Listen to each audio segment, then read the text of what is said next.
al maestro Ricardo Sevilla, escritor, periodista independiente y orgullosamente miembro de esta familia sin censura. Querido Ricardo, pues tantas noticias, muy enturbiado todo, y el presidente sale a dar la cara, sale a ponerle pecho a los dardos envenenados y se sostiene firmemente. ¿Cómo estás, Ricardo? Muy bien, querido Vicente, público memorioso. En efecto, esto pues es una respuesta que da el presidente López Obrador de manera muy vigorosa, y bueno, el caso de los 43 normalistas de Ayotzinapa sigue sacando chispas, demasiadas chispas, están incendiando los titulares de los medios de comunicación corporativos que se unen a esta narrativa golpista. Ya vimos ahí los titulares amarillistas de diferentes medios de comunicación aquí en México, pero no solamente aquí en México, sino también en el extranjero. Uno de ellos, acaso el más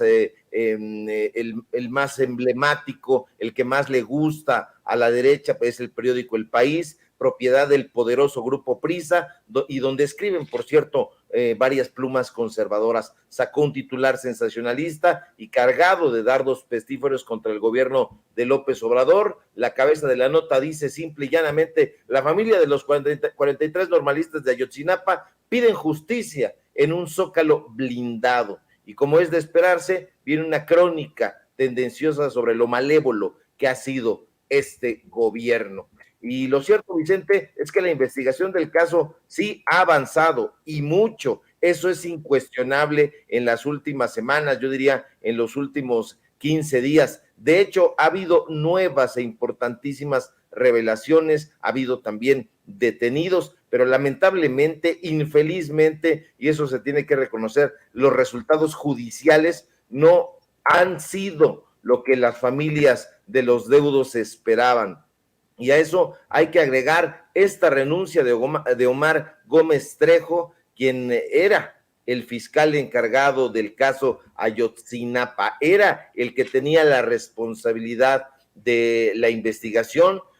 Hay que recordar que este personaje fue designado hace 3 años, 3 meses, en 2019, como titular de la que se denominó Unidad Especializada de Investigación y Litigación por la desaparición de estos jóvenes normalistas. Pero luego, insisto, de 3 años y 3 meses de su designación, decidió irse, decidió dimitir del cargo. No lo corrieron, de acuerdo con las versiones que hemos ido recuperando, él solito se fue, abrió la puerta y se fue. Y cabe subrayar que la renuncia de este personaje de Omar Gómez Trejo se da luego de la polémica decisión de la Fiscalía General de la República, que se desistió de 21 órdenes de aprehensión de las 83 que ya se habían librado por la desaparición de los jóvenes normalistas de Ayotzinapa. La mayoría de ellas, hay que decirlo con datos duros, alrededor de 20, habían sido contramandos militares y personal de tropa del 27 y del 41 Batallón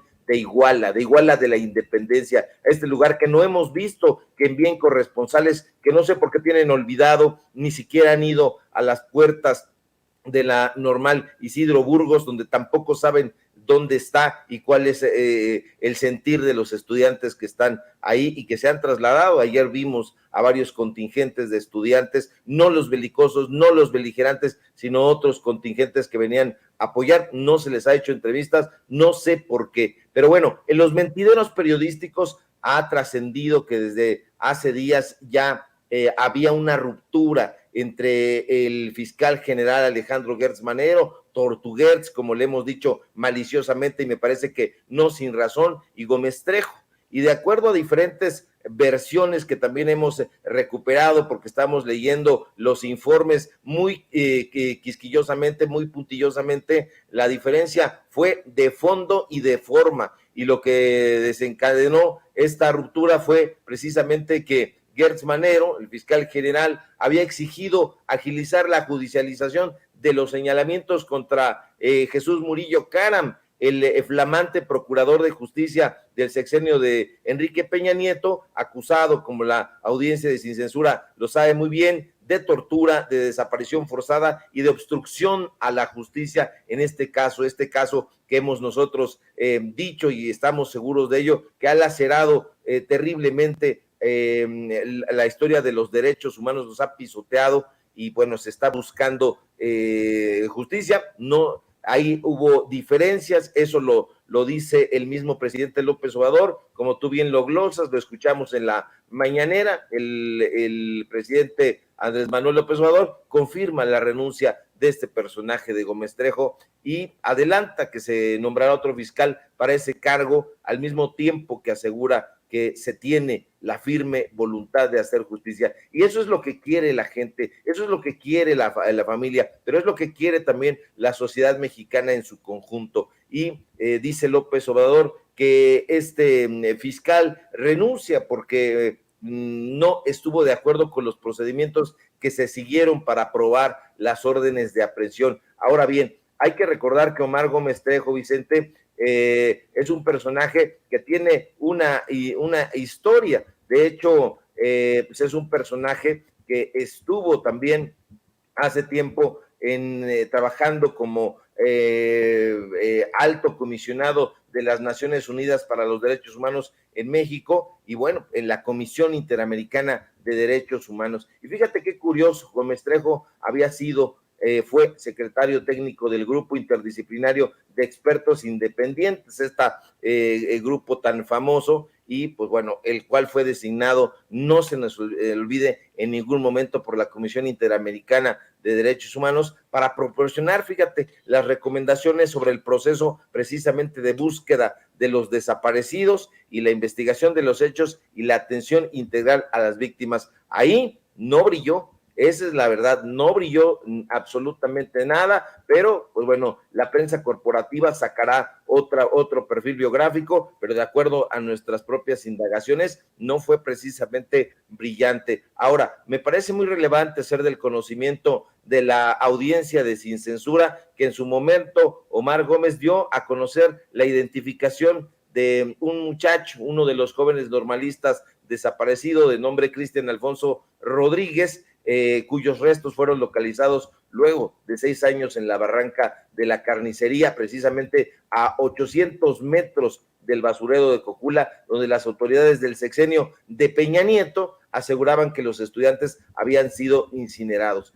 Los pasajes del informe sobre el caso Ayotzinapa están pues se han dado a conocer por partes. Fíjate, lo que publica Penilei Ramírez, esta reportera, entre comillas, esta sicaria de la pluma, deja mucho que desear. Lo criticamos ayer, lo vamos a seguir criticando, pero lejos de todo eso, ella hizo una selección.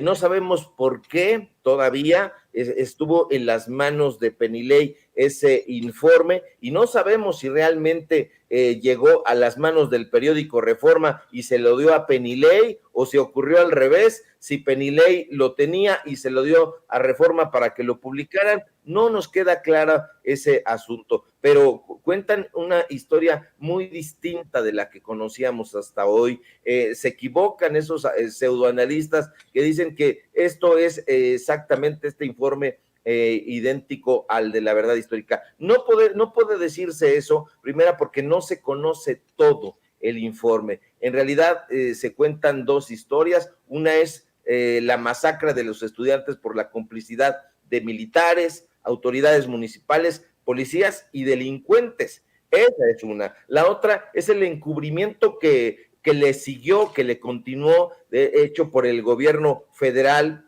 de Enrique Peña Nieto, a través precisamente de la Procuraduría General de la República, ya extinta, pero que ahí estuvo mal tutelando este personaje que se cansaba, ya estaba cansado, lo dijo en su momento, lo escuchamos, Jesús Murillo Caram, mediante que la manipulación de pruebas y testigos. La diferencia fundamental, Vicente, público memorioso, entre la llamada verdad histórica de la entonces Procuraduría General de la República y la que está circulando, insisto, a fragmentos, es la presencia del ejército en el centro, en el epicentro, mejor dicho, de estos acontecimientos. Y esa presencia y esa es la parte a subrayar, incluiría la orden de ejecutar a 6 estudiantes vivos, fíjate nada más, 4 días después de esa noche aciaga, de esa noche lóbrega, la comunicación cómplice con los asesinos y la decisión, terrible decisión de ocultar algunos restos de los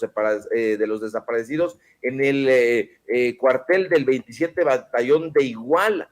Entonces, esta nueva versión está construida en lo esencial, en lo fundamental, con los mensajes de celular y de WhatsApp, que ya vimos que de acuerdo con estas versiones que están circulando, habrían intercambiado durante esa noche criminales, insisto, autoridades municipales, policías y militares. Entonces, el informe es bastante escalofriante. Yo me pronuncio, al igual que el presidente López Obrador, en que debería de conocerse absolutamente todo. Él mismo lo dice en la mañanera, son datos muy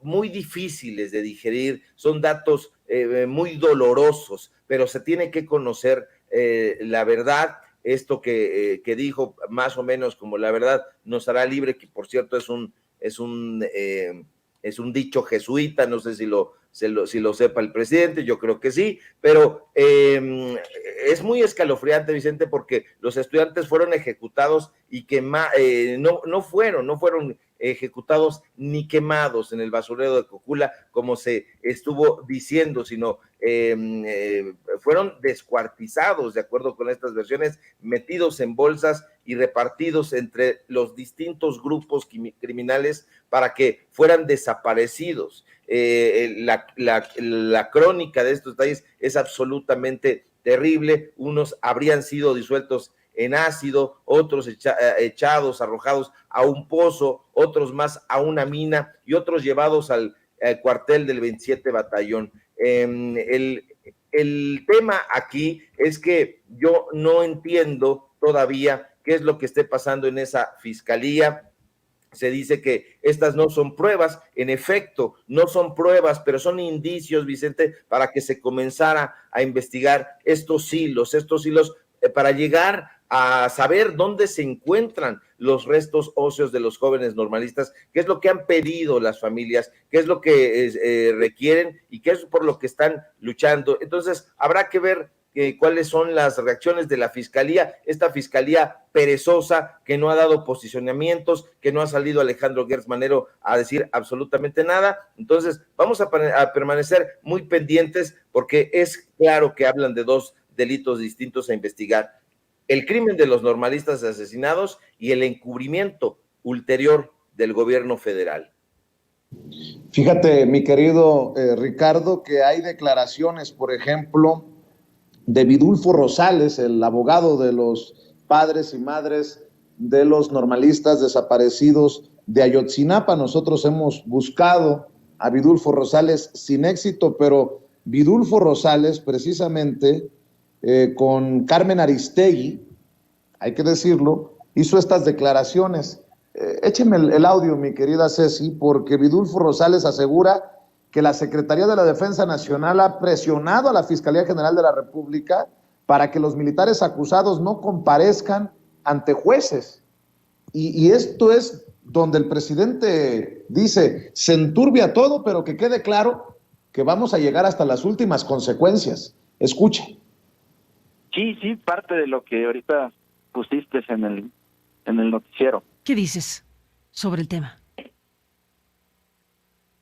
Mira, pues en el caso de Ayotzinapa nosotros hemos querido mantener, digamos, nuestra exigencia de que el ejército pueda rendir cuentas frente a este acto, pueda poner a disposición todo el acervo probatorio y puedan ir con el juez y que ahí demuestren su inocencia respecto a las acusaciones que hoy en día enfrenta el ejército respecto al caso Ayotzinapa.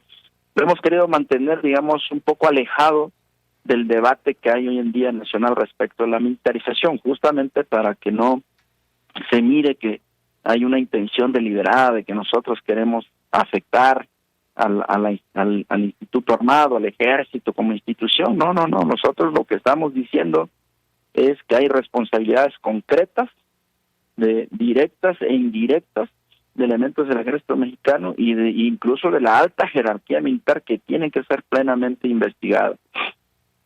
Entonces, esa es nuestra exigencia. Nosotros no vamos a entrar en este debate de que si se quiere afectar a las instituciones o no. Aquí hay una responsabilidad directa y la institución como Ejército Mexicano se niega, en nuestro caso, se niega a ser investigada.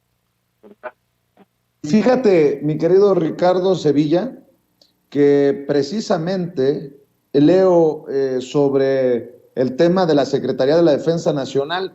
Aunque la nueva investigación sobre la desaparición de los 43 normalistas de Ayotzinapa apunta a la participación de elementos militares en el crimen, la Sedena dice que es inexistente la información sobre el caso.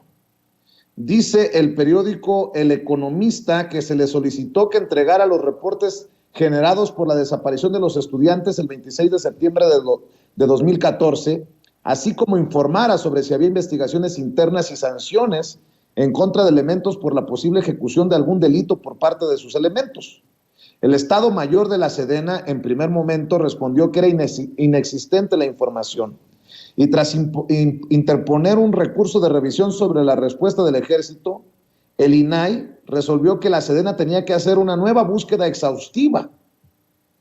Bueno, pues las 4 áreas internas del Ejército Mexicano respondieron que o no cuentan con atribuciones para tener la información solicitada, o que no tenían alguna expresión documental que diera respuesta a lo solicitado.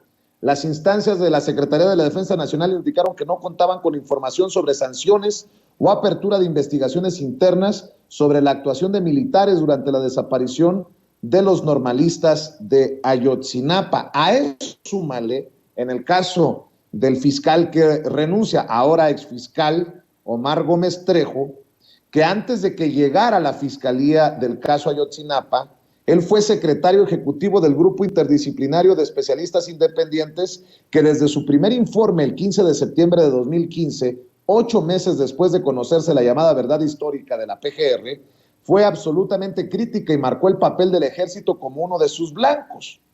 En una conferencia hace un año, se destaca que Gómez Trejo se refirió a la verdad histórica así: nosotros ahora, fiscales, la refutamos con hechos corroborados y pruebas contundentes de lo que se hizo a una manipulación de una investigación que desde un origen tuvo que haber dado con el paradero y con el conocimiento de lo que ocurrió con los estudiantes. Mi unidad ha iniciado procedimientos penales por las irregularidades y delitos que fueron cometidos durante dicha investigación, porque fue una averiguación previa hecha a modo.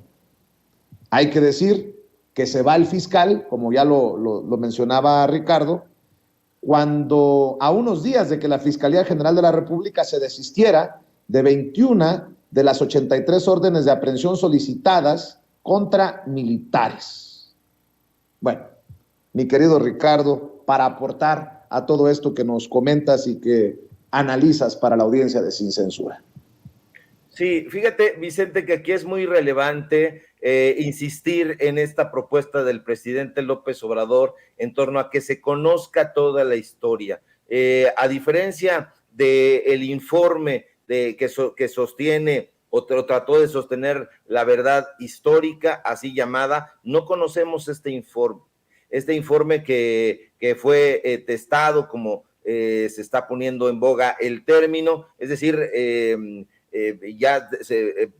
hubo algunas filtraciones, pero estas filtraciones son solamente fragmentos. No conocemos el informe total. No sabemos si, insisto, esté en poder de Penilei Ramírez, en poder de Reforma. No sabemos por qué esté de entrada en manos de esa empresa o de esta periodista, esta pseudo periodista, pero sí se tiene que conocer toda la versión, todo el informe sin testar, por muy doloroso que sea, se tiene que conocer. No lo tenemos todavía muy, muy claro, y eso es lo que nosotros estaríamos pidiendo también como periodistas, saber qué fue exactamente lo que ocurrió. ¿Por qué no se pueden dar a conocer el nombre de estos personajes? Yo creo que aportaría bastante. Ya el presidente López Obrador ha estado lamentando este asunto que la derecha está capitalizando sobre violar el sacrosanto debido derecho, así lo ha dicho, pero también es cierto que la derecha, los medios de comunicación conservadores, han tratado de empañar la imagen del ejército. Esto que dice Vidulfo Rosales no es del todo cierto. Ayer vimos la marcha, por ejemplo, de personajes, de familiares de los 43 normalistas de Ayotzinapa, hablando pestes del gobierno, del ejército como institución. Entonces él dice, no se trata de criminalizar al ejército como institución, pero sí están haciendo una generalización. Los carteles ayer eran ejército asesino, militares asesinos, y no puede ser de esa manera. Si bien es cierto, pudo haber, como se está investigando, la participación de elementos del ejército mexicano en esas en esos crímenes, fue un puñado de personajes y no se puede alentar la versión de criminalizar al ejército mexicano, a la Sedena, a la Secretaría de Marina, en general a las Fuerzas Armadas como criminales. Eso es mirar el panorama en blanco y negro. Habría que conocer los archivos, todos en su magnitud, para saber exactamente qué fue lo que pasó con los 43 jóvenes normalistas, pero sobre todo, que se abran estos indicios que se muestran ahí, que abran camino a otras investigaciones. Por ejemplo, se habla de que los cuerpos fueron repartidos entre los grupos criminales. Bueno, a qué lugar fueron llevados, dónde pudieran estar los restos óseos de estos jóvenes, porque eso es lo que la gente quiere. Desde luego, ya sabe que no están vivos, lamentablemente, pero sí quiere recuperar sus restos óseos, y eso es lo que está pidiendo, y me parece una petición, por lo demás, muy sensata. Querido Ricardo, antes de que te vayas, te quiero preguntar, en medio de toda esta lucha de intereses que el propio presidente señala, que hay muchos intereses, ¿qué hay detrás de la defensa de Penilei Ramírez? ¿Qué hay detrás de la defensa en nado sincronizado de estas filtraciones? ¿Qué hay detrás del ataque a medios independientes, a periodistas independientes como tú o como nosotros o como otros compañeros que somos críticos de estas filtraciones que, si bien el presidente aclara, no ponen en riesgo toda la investigación, sí le meten ruido? A solo días de que se cumpliera ayer, se cumplieran 8 años de la desaparición de los normalistas. Te lo pregunto por esto, Ricardo. Por ejemplo, solo como ejemplo, el domingo publiqué un tuit que decía: esa soberbia de sentir que pueden publicar lo que sea. Yo me refería, lo tengo que explicar, me refería obviamente al caso de Penilei Ramírez. Mi idea de que el periodismo siempre tiene que estar del lado de las víctimas, que a pesar de que somos estridentes aquí en Sin Censura, esperamos no apostarle al amarillismo por el amarillismo, al morbo por el morbo, a esto que creo que le apuestan desde las páginas del periódico Reforma con lo que publica Penilei Ramírez. Y me llamó mucho la atención que se vinieran encima muchos personajes que son asiduos golpeadores del presidente Andrés Manuel López Obrador y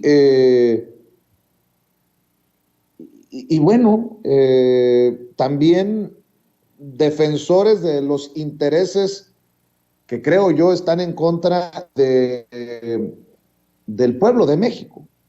Por ejemplo, quiero mostrarte, no es, me parece, coincidencia que despertara de su letargo Héctor Suárez Gómez, hombre que ha recibido respaldo de Lili Téllez, de Carlos Alarraqui, y que precisamente el tuit que publicó el domingo escribe, como por ejemplo, auxilio, me estrellaron los lentes en la cara, auxilio, por favor ayúdenme, un güey solo y sin guaruras me encaró, y como soy un cobarde de época, necesito que el gobierno para el que trabajo y para el que hago propaganda me ayude.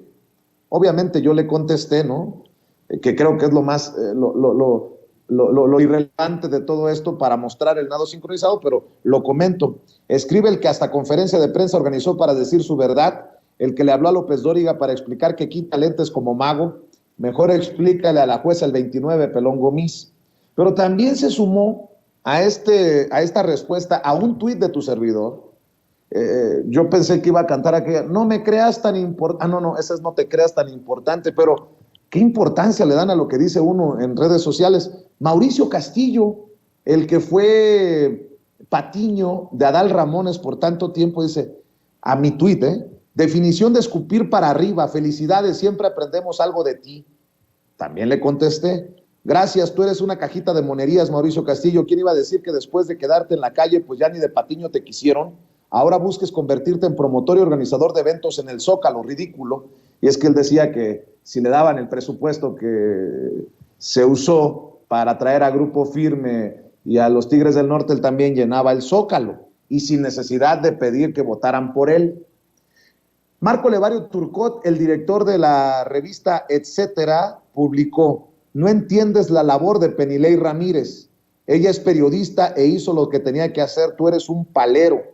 Y después escribió cosas como que un propagandista es un vocero del poder, para eso lo programan, el propagandista no piensa, transmite la narrativa oficial, el propagandista como Genaro Villamil o Vicente Serrano o cualquier palero está para golpear al periodismo que por definición cuestiona al poder. Yo le contesté y se enojó, a ti te pagaron millones en tiempos de Felipe Calderón, ¿con qué cara chayotero? Y ya se encabritó y dice, cuando nos encontremos me lo vas a decir y me lo vas a demostrar.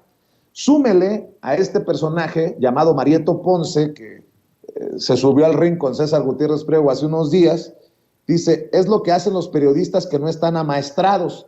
Me recordó a lo que me gritaba Héctor Suárez Gómez en su momento, periodista amaestrado, o algo por el estilo.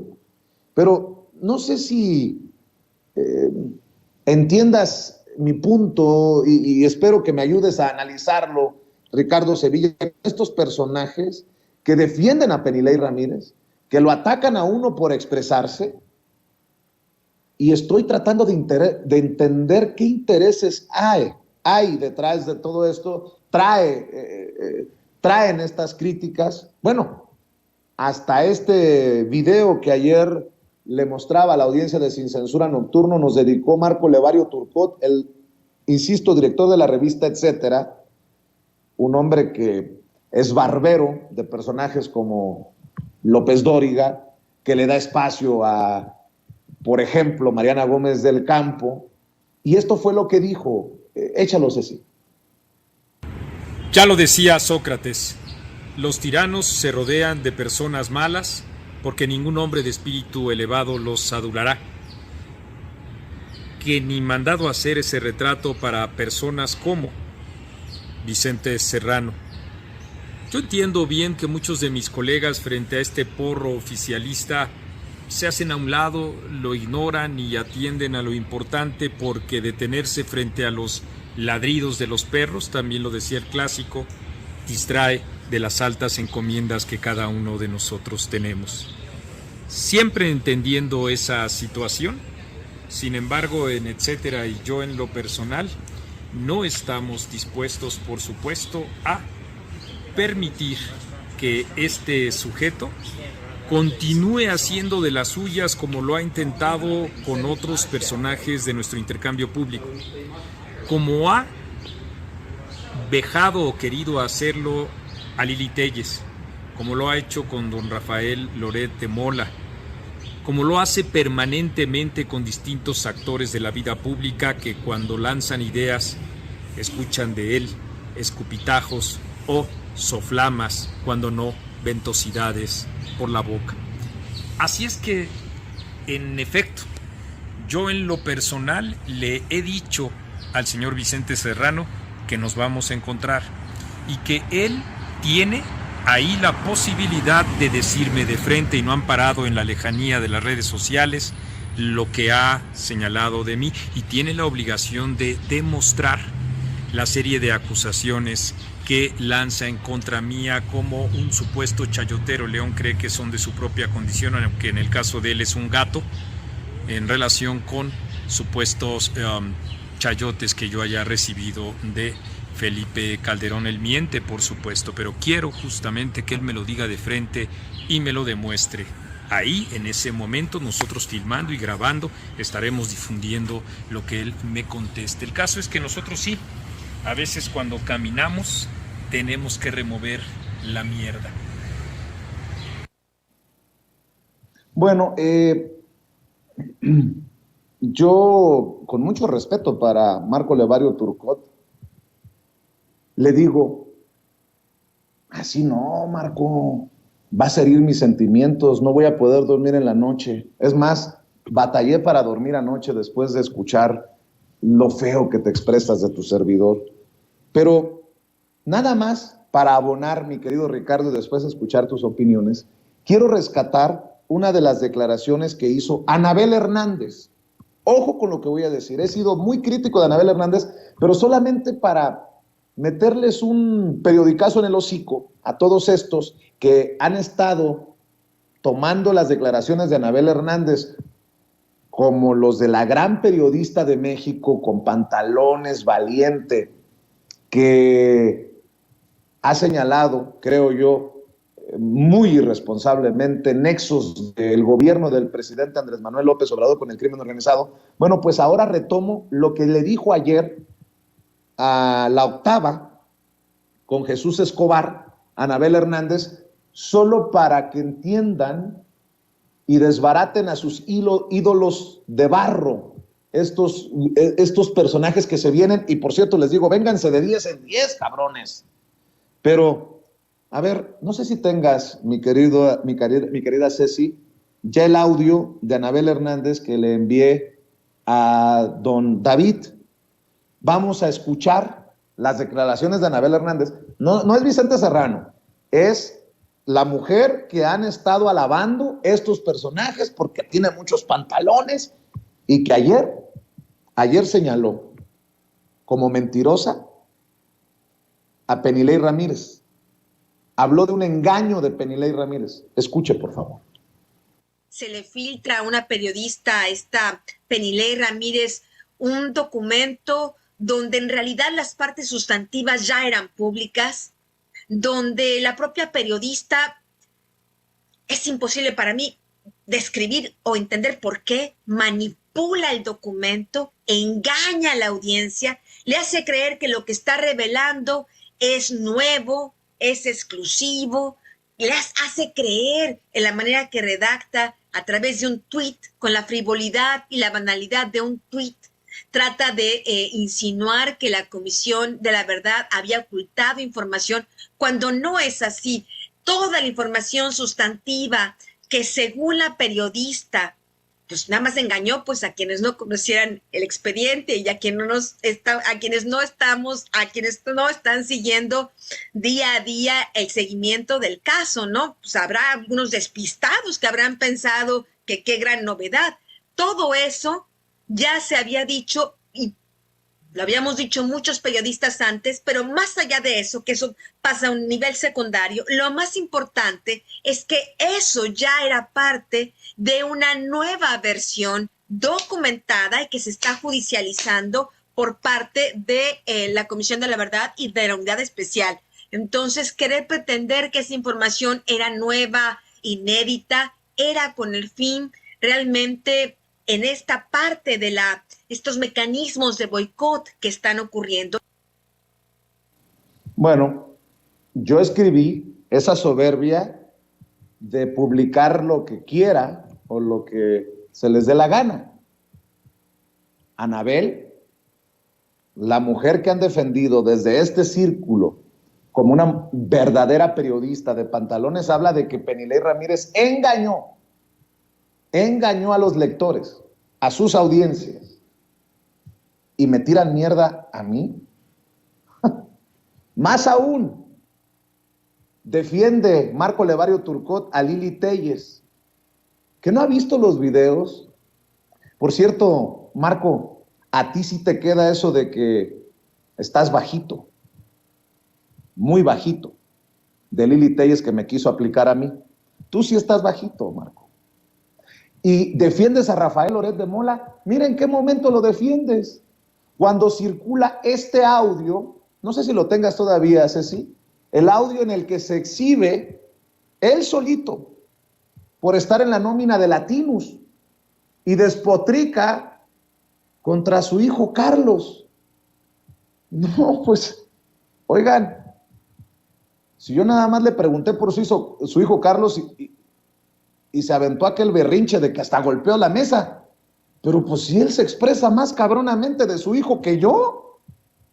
Ay, don Marco Levario Turcot, ya siéntese, señora, por favor. Échalo, Ceci, para escucharlo. Te pedí encarecidamente que hicieras un debate entre los que están a favor de la revocación. Yo no, por supuesto, porque yo estoy vedado para ti. Pero sí, bueno, Gilberto Lozano, el senador Damián Cepeda. Y por otro lado, Claudio X González, que está a favor de la no revocación. Estúpidamente, porque nada más se puede ser estúpido si está uno todo el tiempo cuestionando a López Obrador y luego decir que mejor no se le revoque el mandato. ¿No se dan cuenta de lo que el problema que causaría si se queda 3 años más? ¿Qué viene después? No vamos a culparlo por lo que ya hizo, sino por lo que va a hacer. Las estatizaciones, el fin del INE, la economía socializante, más muertos por la pandemia, más muertos por inseguridad. ¿Esto es lo que se va a revalidar si no se acude a la revocación del mandato? Pero además, tu padre te pidió, suplicándote, que hicieras el favor de hacer un debate, no para que favorecieras a ninguna causa, sino simple y sencillamente para que se escucharan las dos versiones y que tus televidentes, que son muchísimos, pudieran tomar una decisión. ¿Y qué haces?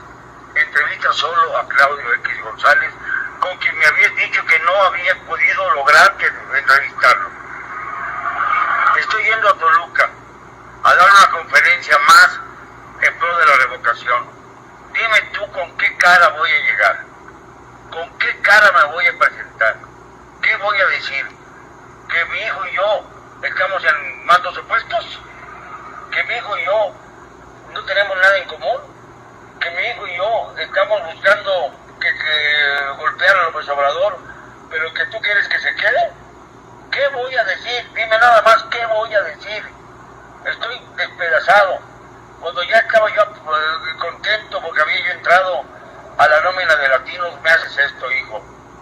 Por favor, ya no sé qué voy a hacer, creo que no voy a ir a Toluca, no sé qué hacer.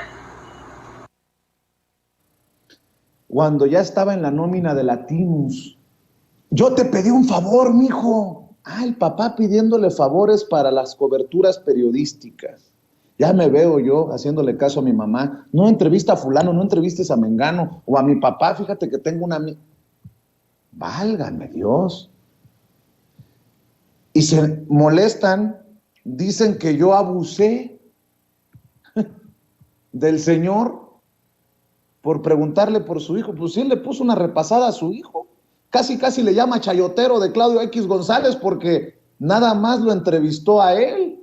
Casi nada más faltó decir, ¿y cuánto te pagó Claudio X para que no me mandaras a la chingada? Y se avientan contra mí.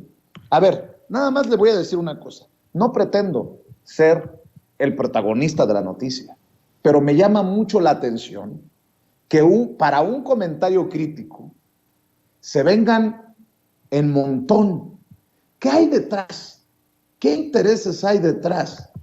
Y espero que esta respuesta sea lo suficientemente clara para esos odiadores, entre los que incluyo a Ferriz, a Pedro Ferriz,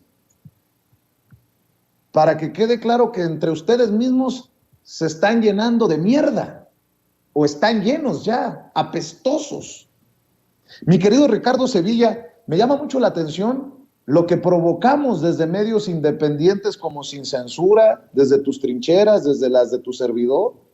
Ayúdame a entender qué intereses hay detrás de todo esto, porque no me parece normal, pues, que un comentario de tu servidor que no tiene el mismo nivel de estridencia que lo que acaban de escuchar de Rafael Loret de Mola, por ejemplo, que él mismo se ensarta diciendo que estaba en la nómina de Latinos, o con todo esto que hemos mostrado, las declaraciones de Anabel Hernández.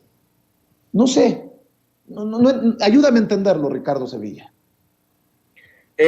No hay mucho que entender, querido Vicente. Estos personajes son básicos, a pesar de que Marco Levario quiere expresarse emperifolladamente, no sabe, es un personaje que no lee, no tiene idea de lo que dijo Sócrates, primero porque no sabemos si lo dijo Sócrates, lo que nos dijo Sócrates supuestamente lo conocemos por boca de Platón, pero es algo que no sabe este palafrenero. Es un sujeto que tiene mucha cola que le pisen. Ojalá y cuando te encontraras con él, pues le dieras ahí datos duros, porque es un chayotero. Y eso yo si lo encuentro también, le voy a decir, mira, patitas de molcajete 2, estas son los datos duros y le podemos dar un expediente de cómo ha sido chayotero en diferentes gobiernos. Pero ellos buscan colgarse de, voy a decirlo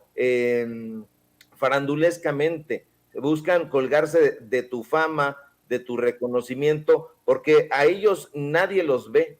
¿Quién es este personaje? Te hago el recuento. ¿Quién es Marco Levario Turcot? Es un sujeto que intentó acercarse a Enrique Krause. Krause no lo quiso porque Krause es un personaje racista, no lo quiso por chiquito, por chaparrito, no lo quiso por moreno, y así se lo dijo al propio subdirector de Letras Libres. Yo fui testigo precisamente de cómo lo mandaban, ha sido un mandadero, y cómo le hacía la barba a Fernando García Ramírez, así literalmente, y se lo puedo decir en su cara. Es un personaje que se quedó arteramente con el semanario de Raúl Trejo del Arbre, este semanario, etcétera, que es un pasquín que nadie lee, pero nadie es nadie. Si leen en el círculo Letras Libres, entre ellos esa revista, etcétera, no la considera absolutamente nadie. Estos personajes que son patiños, como tú bien dices, que pretenden ser comediantes, no son comediantes, están muy lejos de ser Buster Keaton, Charles Chaplin, Peter Sellers o alguno de los hermanos Marx. No, estos personajes son patéticos. Ese tal Mauricio Castillo, pues bueno, está difuminado, perdido ahí, uno de los patiños en efecto de Adal Ramones. Veo que se te escapó en la lista porque también lo he visto muy activo, insultando, tratando de ser satírico y no lo logra, al tal David Páramo. Entonces son personajes que han sido siempre segundones. Entonces te ven a ti un periodista estelar y les duela. Periodista dirán, porque siempre lo están diciendo. Sí, les ha dolido mucho que recibieras este reconocimiento. Se equivocan por completo, dicen que tiene que ver con el gobierno. No tienen ni idea de quién ofreció ese premio. Personajes de la auténtica izquierda, ellos sí, personajes de izquierda, y no como estos ramplones. Estos sujetos no saben nada de política, no saben absolutamente nada de periodismo. Marco Levario se llena la boca diciendo que es periodista. Yo no conozco ninguna investigación que haya hecho, él o su pasquín. Recuerdo, imagínate que se colgaba de las supuestas investigaciones del tal Roa. Entonces, así está su nivel de ese personaje, y pues como ya nadie los reconoce, ya nadie los ve, ya sus jefes han perdido los grandes contratos, pues y les arrojaban las obras a estos medios de comunicación, a estos personajes ramplones, pues están tratando de buscar un poquito de reflectores, y entonces dicen, me voy a pelear con Vicente Serrano, y Vicente Serrano tiene un jale, tiene audiencia suficiente, pues me voy a viralizar. Y eso es lo que yo los observo todos los días haciendo el tal Mauricio Castillo, David Páramo, Marco Levario, Héctor Suárez Gomis, el hijo de Pedro Ferriz, o ya no sé, el hijo, el nieto, porque es una genealogía ahí de abyectos. Entonces, eso es lo que están haciendo básicamente. El caso de estos personajes, no están buscando llegar a las altas esferas del poder, porque no les alcanza ni el talento intelectual, no son periodistas, no son políticos, son simple y sencillamente unos peones que están tratando de congraciarse con sus jefes. Aquí los tipos que mandan, que pegan en la mesa, es Claudio X González, Alejandro Ramírez, los jefes de Pascal, de Ciro Gómez Leiva, Junco, toda esta gente que le dio a Penilei abstract de lo que debió haber publicado y que ella se prestó a esa bajeza. No son periodistas, querido Vicente, esto en el medio se conoce como simple y llanamente kamikazes de la pluma, sicarios de la pluma, que se venden al mejor postor, y ahí los estamos viendo, se están lanzando al vacío, pero insisto, si tú les haces caso, pues eso los va a engordar, van a recibir la tunda merecida, los datos duros que siempre aporta el periodismo. Todos y cada uno de estos personajes han sido comediantes de opereta, nunca han sido buenos ironistas, buenos satíricos, no. Y en el caso de Marco Levario, pues es el palafrenero, ni siquiera de Enrique Krause no llega a ese nivel, imagínate cómo estará, sino que le carga la maleta a Fernando García Ramírez, y eso lo va a escuchar Marco Levario, y yo se lo sostengo y con pruebas, y ojalá que a mí, si me encuentra, me diga, eso me lo pruebas y yo se lo voy a probar, y ahí filmando, como dice, ahí con papelitos y todo, tenemos con qué darle. Y pues causa escozor, querido Vicente, ya para finalizar, que Sin Censura esté desbancando, que haya desbancado ya a esos medios de comunicación que ya no gozan de ninguna credibilidad y que están muy distantes de la audiencia y del pueblo de México. Entonces, te vas a encontrar con muchos fascinerosos así en el camino, pero recibe todo mi cariño y toda mi solidaridad. Hablamos más tarde, mi querido Ricardo Sevilla. Por lo pronto, ¿por qué no te despides de la audiencia de Sin Censura, invitando para que también se sumen a tus proyectos, para que sigan la huella de Ricardo Sevilla, tanto en los espacios donde escribes, en donde te expresas en redes y en donde también publicas en YouTube los espacios que van creciendo gracias a esta audiencia diferente e inteligente, Ricardo? Claro que sí, querido Vicente, te agradezco mucho la deferencia. Síganme, por favor, en mis redes sociales, en Twitter, @SevillaCrítico, en Facebook, Ricardo Sevilla, así nada más. Síganme en el diario Basta, donde estoy escribiendo una columna todos los días. Síganme en Ricardo Sevilla, Los Datos Duros, este informativo que está creciendo gracias a esta audiencia pensante. Estoy a las 8:30 de lunes a viernes. Búsquenme ahí Los Datos Duros, Ricardo Sevilla, y por supuesto aquí en la familia Sin Censura, donde estoy participando de lunes a viernes al filo de las 11 de la mañana, con mucho gusto y con mucho orgullo, aportando los datos duros. Un fuerte abrazo, querido Vicente, y conversamos más tarde. Claro que sí, te mando un abrazo, Ricardo Sevilla, el maestro Ricardo Sevilla, hablando con nosotros Sin Censura. Amigos, amigas, regresamos en breve, pero mientras seguimos hablando sin pelos en la lengua, Sin Censura, usted puede suscribirse a nuestros 3 principales canales en YouTube.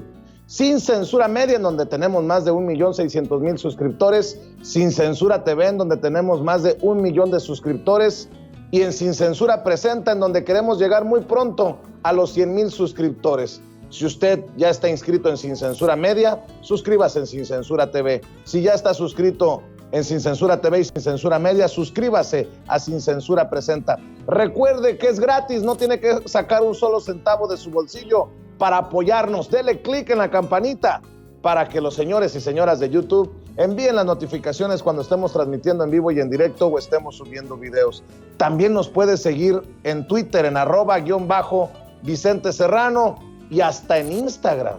Ojo, también estamos en Instagram. Son nuestras redes sociales y con el apoyo de ustedes seguimos creciendo, porque con ustedes todo, sin ustedes nada.